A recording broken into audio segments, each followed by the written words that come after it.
In the glitzy world of Hollywood, the spotlight is unforgiving, and wardrobe mishaps can happen to the best of them. These unforgettable moments have made headlines and sometimes reshaped careers, from accidental slips to wardrobe disasters that left stars red-faced. The consequences can be hilarious and humiliating, whether a fashion faux pas on the red carpet or an unexpected reveal during a live performance. Today, we're diving into the most cringeworthy wardrobe malfunctions actors wish to forget. Join us as we relive these shocking moments that remind us that anything can happen in the world of fame. Raiders of the Lost Ark. A Cairo local is wearing jeans. With one exception, Steven Spielberg's debut film in the Indiana Jones series is a masterpiece. A man in jeans and a t-shirt passes by while Indy is nursing a drink and feeling like he's just lost the love of his life. In the 1930s, people in Cairo, Egypt didn't dress like this. Fortunately, most people won't notice this awful clothing error because the scenario is so compelling. Glory. A Civil War soldier sports a watch. Perhaps the most impactful movie ever produced on the Civil War is Glory. Digital wristwatches did not exist in 1863. Indeed, it would be another 53 years before wristwatches were born. Shockingly, this ended up in the finished video, even though it could have been an extra who neglected to commit to his character. Pirates of the Caribbean. Pirates don't wear cowboy hats. Either this extra forgot to wear his costume, or he arrived at the incorrect movie set. He can be seen wearing a white t-shirt and a cowboy hat in the background of the same Pirates film. No cows are in the ocean, therefore you're in the wrong spot, my friend. That is, unless he's negotiating sea cows. The Empire Strikes Back. Han Solo is unshackled and then shackled and wears a jacket. This well-known romance scene from the second Star Wars movie contains several errors. Initially, Han Solo alternates between sequences in which he's shackled, unshackled, and then shackled once more. He's then unshackled once more in the cut to the scene in which he's frozen. Then he abruptly dons his jacket in one of the last cutaways, although he's not wearing it previously. Who is continuity? Harry Potter and the Chamber of Secrets. One of these doesn't belong. One of Harry's classmates in the duel sequence of the second Harry Potter film is unquestionably not a child, it's one of the staff. He's hardly visible because the editor made the background black enough. They reasoned that this would save them from reshooting the scene, but you can still see him if you know where to look. Gladiator, yet another man in jeans. It's time for these extras to get together. Although the material denim had not even been dreamed of, much less turned into pants in ancient Rome, at least jeans had been around throughout the historical period in which Indiana Jones was set. Not even pants were worn by these guys. Gladiator, sports shorts. Astute viewers noticed the errors in the Oscar-winning movie Gladiator besides the extra-wearing jeans. Maximus stumbles and falls on the ground during combat with the retiring champion in the Colosseum. Under his blue slave attire, actor Russell Crowe is rolling over in contemporary black athletic shorts. Indiana Jones and the Last Crusade, war medals. Whether Raiders of the Lost Ark is superior to the Last Crusade is hotly contested. If you're a Raiders supporter, you might want to get picky about this one error with Last Crusaders. The German officers wear various medals on their uniforms throughout the film. The issue? Although the movie is set in 1938, before the war officially began, the trophies on the uniforms were traditionally awarded during the conflict. Therefore, these medals shouldn't have been given to the officers now. Pearl Harbor, no stockings. This wardrobe error may be explained by the fact that the Michael Bay-directed Pearl Harbor lacks historical authenticity in favor of a love triangle of stunning banality, as critic Roger Ebert memorably remarked. The women in the movie are frequently shown exposing their legs and not wearing stockings. Back then, this was a major social faux pas. Since nylon would have been difficult to find during the war, some fans have suggested that this is perhaps more historically realistic. Yet we cannot give Bay much credit for this. Wizard of Oz. Dorothy's hair is long, then short. Among the many irksome errors in The Wizard of Oz is Dorothy's constantly changing hairstyle. It alternates between scenes and occasionally between shots, ranging from medium to very long. This is because movies are rarely shot chronologically and reshoots are frequently required.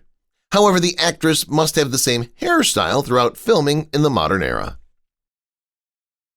Saving Private Ryan. Black Boots. Another film, another incident involving footwear. This time the cherished Saving Private Ryan occurs during World War II. Some characters wear light brown boots throughout the movie, while others wear black jump boots. The black boots were reportedly not manufactured until the 1950s, at least 5 years after the end of the war. Gone with the Wind. Electricity. It's evident that the lamps in the epic Gone with the Wind are powered by electric bulbs in several scenes, and in some of the pictures the wires from the lights are even visible and connected to the wall. The problem? Decades before controlled electricity was created, Gone with the Wind occurred during the American Civil War. Braveheart. Kilts were not yet invented. The Scottish kilt, which wasn't popular until the 16th century, is as famous as Mel Gibson's epic of the Scottish Battle. Braveheart is set in the 13th century. Though historically accurate, Scottish face paint would not have been used during the same era as the well-known kilts. Dirty Dancing. Short shorts were not yet popular. It seems that no one places Baby in a corner or dresses her historically. Jennifer Grey's character, Baby, the Dirty Dancing lead, is pictured wearing jeans and shorts. Even though some teens might have been going overboard, it wasn't until the 1970s that short, cut-off jeans gained enormous popularity due to rock icons like Debbie Harry and Patti Smith. The Last Samurai. Tom Cruise's armor was antiquated. Tom Cruise plays a veteran American officer who engages in combat with Japanese samurai fighters in 1870 in the film The Last Samurai. Cruise and his friends were dressed in armor from 2 centuries ago, suggesting that the costume director didn't think the armor of samurai from the 19th century was impressive enough. The Other Boleyn Girl. Portman's hair should have been worn back. They got this one half right. Although Natalie Portman is dressed appropriately for a woman in 16th century France, her hair should be pushed back beneath the French hood, which typically had a veil attached. For a woman of status to let her hair show in public was scandalous. Schindler's List. Women in concentration camps did not shave. Although all the women in Schindler's List were depicted as having smooth arms and legs, it goes without saying that the women in concentration camps would never have access to any form of razor. It's a mistake that's frequently missed. Back to the Future. This guitar was not yet invented. Marty McFly, played by legendary Michael J. Fox, played Johnny B. Goode in one of the most famous scenes from one of the best films ever, with a Gibson guitar of the ES-345 type. It's an excellent guitar, but regrettably it was made in 1958. As they emphasize so often, the film takes place in 1955. Pirates of the Caribbean. The British Navy was not scarlet. A few decades ahead of schedule, the Redcoats are on the way. Although the first Pirates of the Caribbean movie occurred in the 1720s, the British troops didn't receive their renowned red coats until 1747. For that, the males wore red, but it was darker, less expensive tint known as madder red. Only officers and sergeants were allowed to wear the scarlet coats. Django Unchained. Sunglasses were not yet invented. The title character in Quentin Tarantino's Django Unchained is shown sporting a highly styled pair of circular sunglasses. Such an item did not exist in America in 1858 when the movie was set. Although many believe this is an error, it was done intentionally for style. Such artistic license is characteristic of Tarantino. Pompei. Too many purple robes. Many of Pompei's wealthier figures are seen wearing purple robes. At the time, this would have been a daring and dangerous move because the dye was so costly to produce, the nobility wore purple. Nero, the emperor at the time, prohibited anyone other than himself from using them. Penalty for breaking the law was death. Jurassic Park. Grant's hair is combed. The film Jurassic Park was shot with great care. After more than 30 years, it still passes special effects requirements today. The enormous amount of detail that went into making their enormous animatronic T-Rex is partly to blame. One small detail that was overlooked: one of the leading players' hair was acceptable in one scene, but in another it was unkempt. Even so, the editing department receives a perfect score if that's the most significant error. The Untouchables. Kevin Costner's lapels are wrong. Although Kevin Costner's costume, pictured here, is from the 1980s, The Untouchables is set in the 1930s. Even though lapels were a feature of suits back then, they were often much more prominent and more noticeable than they are today. The Depression-era lapels were distinctly pointed and frequently covered half the chest. Additionally, the jackets were typically double-breasted. The Mummy transportation. Although it wasn't a wardrobe error, the director of The Mummy failed to notice this amusing error before it was released. Our heroes are encircled by mummies that emerge from the sand during the climax. They begin shooting and murdering them, but in a single fast-cut shot, viewers see Jonathan and Ardith mysteriously switch sides around Rick. Later, the director admitted the error, stating that some scenes that would have shown them moving around were removed during the original production. However, the scenes were trimmed so that they appeared to teleport from one side to the other. Fast and Furious 7. Fight scene in a dress. Actor Michelle Rodriguez is prepped and prepared for constant action. As a result, the dress she wore to her last battle scene with Ronda Rousey in Furious 7 broke apart as soon as the action started. The Wedding Singer. Drew Barrymore's haircut is way too 90s. Even though The Wedding Singer was set in the 1980s, when the bigger the better was the hairstyle of the day, Drew Barrymore's short, flipped bob was the most unambiguous indication that the movie was shot in the 1990s. That hairdo would have been entirely out of trend when the film was set.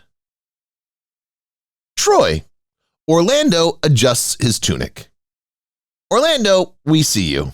Although your large, wavy hair is beautiful, it's evident that you adjusted your slipping shoulder strap in between takes. Second, lots of shoulders. Next, a covered shoulder. Maybe you believe that exposing a little less skin would go unnoticed. Oh no, rethink your thoughts. Troy. Umbrellas. Despite having a tremendous box office pull, the 2004 epic Troy received mixed reviews from the critics. The critics might not have been so harsh if the authors had studied more. In yet another screw-up, Paris and Helen are shown riding around the streets under an umbrella to protect themselves from the sun. The issue is that the Greeks didn't create this umbrella until the 5th century BCE, 800 years after Troy was overrun. Jonah Hex. Promiscuous clothing. Jonah Hex, the 2010 DC Comics adaptation, was a massive box office failure. But the costume department isn't solely to blame for the film's flaws.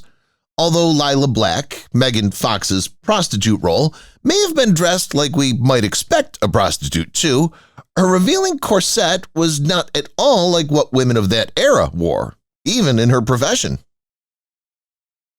Almost Famous. Futuristic shirt.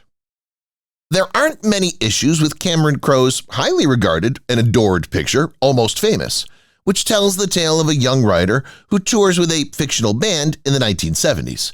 But a few things do fall through the gaps. A Black Sabbath t-shirt is visible in one backstage scene. Considering the era, that isn't remarkable in and of itself, but this specific t-shirt wasn't produced until 1997, 3 years before the movie's release. Captain America First Avenger, hair down. Everybody has a favorite Marvel movie or character. Even though many contend that the Captain America movies are the best in the MCU, they've still managed to make it onto this list of wardrobe errors.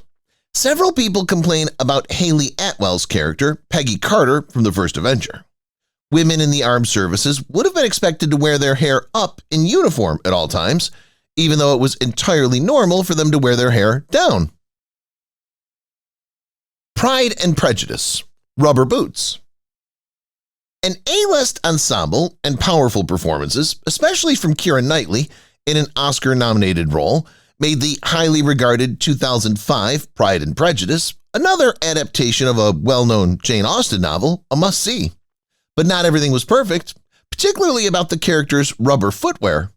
The renowned Wellington boots were created 40 years after the film setting. The King's Speech, a kilt catastrophe. King George VI, the English monarch of World War II, who had to get beyond a speech handicap to make his first wartime radio broadcast, was portrayed by Colin Firth, who won an award for his performance. But the movie has a serious wardrobe malfunction. A royal of his rank ought to be dressed in a Scottish Balmoral pattern, however the king is seen wearing a kilt with an Irish design at one point. Captain America, the First Avenger, headset. Our list also includes the original Captain America movie, this time because of a headset that Jim Morita, played by Kenneth Choi, wore. Morita, one of Captain America's pals in the Howling Commandos, is seen wearing a headset during a military raid that is far too sophisticated for the 1940s, even the sci-fi-influenced 1940s of the MCU. Julius Caesar, bullet bra. The female cast members of the 1953 Julius Caesar movie are frequently seen wearing bullet bras, an everyday fashion accessory in the early 1950s, explaining how they appeared on the set. The sole problem? The film takes place centuries before they were created. Catch Me If You Can, braces. In the 2002 film Catch Me If You Can, Amy Adams, who would go on to win an Oscar, had a noteworthy performance. However, her persona has a noteworthy costume flaw. She wears braces made of wired metal. Although braces were popular in the 1960s when the movie was set, the wired metal aesthetic featured wasn't popularized until the 1970s. American Hustler, Rolex. American Hustler received much praise for its depiction of the 1970s, so it's even more odd that the movie contains a noticeable wardrobe error. Specifically, Stoddard Thorson, played by Louis C.K., is seen sporting a gigantic Rolex, which is appropriate given the character's mindset. However, the Rolex model was manufactured in 2010, over 40 years too late for the movie's era. Amadeus Zipper. Many people consider 1984's Amadeus among the best movies ever made, both for its plot and accurate portrayal of Vienna in the 18th century. There's one obvious error in this replica, though.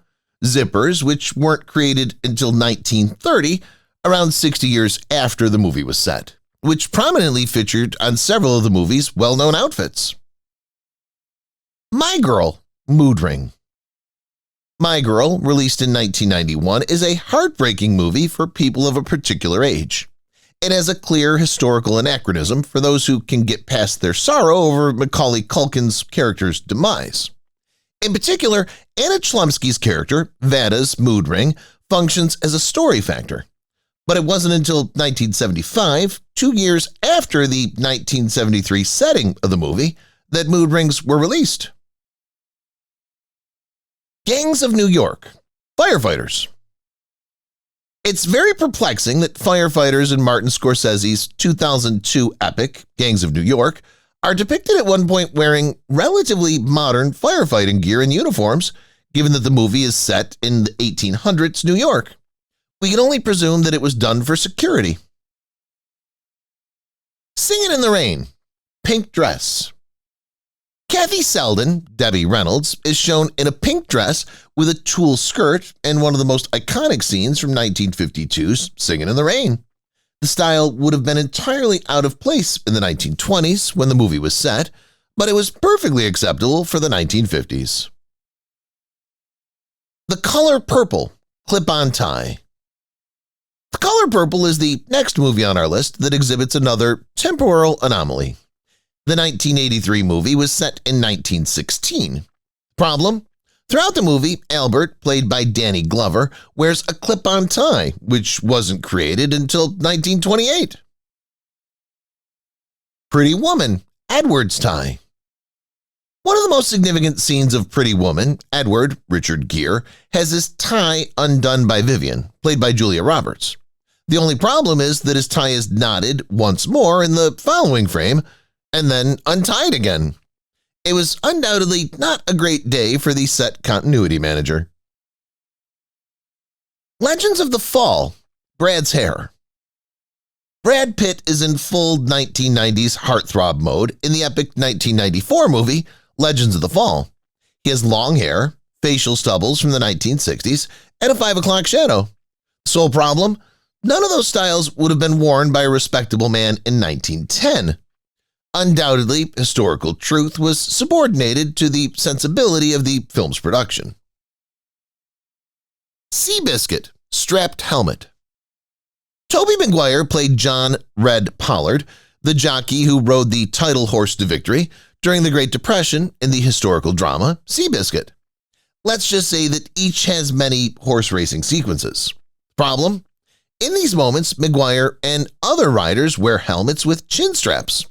More than 20 years after the movie was set, in the middle of the 1950s, these straps were first used. John Carter of Mars, not skimpy enough. The problem with several of the clothes in John Carter is that they aren't skimpy enough, which is the opposite of some of our earlier entries. One could hardly argue that Lynn Collins' outfit as Martian warrior Princess Deja Thoris is prudish. Still, it is somewhat subdued compared to the costumes outlined in the original novels that inspired the movie. The Tutors, neck ruffs. There is a noticeable costume inconsistency in the historical drama The Tutors, set in the 15th century. Numerous women can be observed sporting neck ruffs throughout, but that would have been impolite for a woman of their rank in Western Europe then. Good night and good luck. Name tags. In his 2005 masterpiece, Good Night and Good Luck, George Clooney chronicles the conflict between U.S. Wisconsin Senator Joseph McCarthy in the early 1950s. Although the movie was a huge hit, there was a noticeable problem with the costumes. Name tags, which would not be included in Air Force uniforms until 1967, are seen on members of the Air Force. Sense and Sensibility, diaper. The costumes and props of the 1995's Sense and Sensibility, a Victorian-era production based on a Jane Austen novel, are primarily realistic. But in one scene, a baby is wearing a diaper from today, which most definitely wouldn't have been accessible in the 1800s. The Informant, Spikes.